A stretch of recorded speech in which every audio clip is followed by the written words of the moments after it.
Guys, today we got this 2016 Honda Pilot.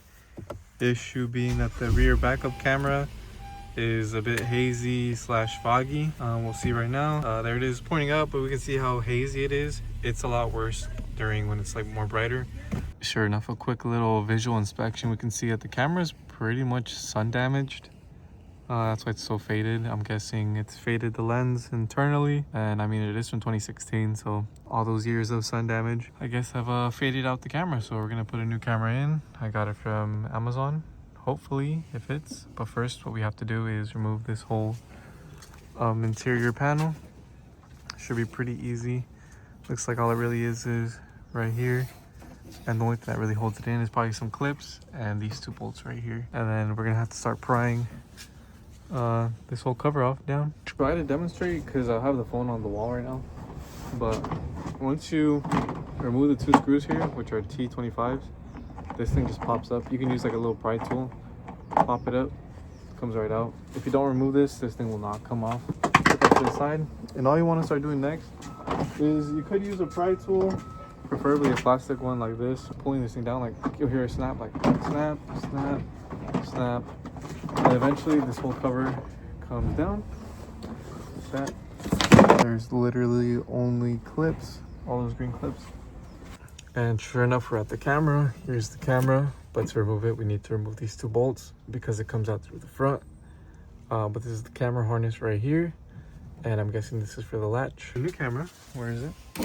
That we got off of Amazon. The connector looks about the same, so make sure you have the good connector or the same connector. All right, so I disconnected the two connectors, one here and one here. All it is a tab. You just push it in and pull. And then, like I said, the two bolts right here, and we just push this thing out. There we go. The whole assembly should be out. We pulled it out, and all we have to do now is just swap this corner, I guess, which is all we need, the camera.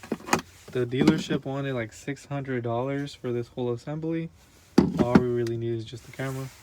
So from what it seems like, the only thing that holds in the camera is going to be this screw right there, that Phillips screw, and I think that bottom one as well. Only two screws that hold in the camera. They're Phillips, so we'll just remove those. So like I said, two little Phillips screws. Once you remove those Phillips screws, I showed you one right here and one right there. Once you remove those two screws, this camera just literally comes out like that, and you're left off with the switch assembly, which we don't need. And here's our old camera. Then we get our new camera, which is right here. A new camera.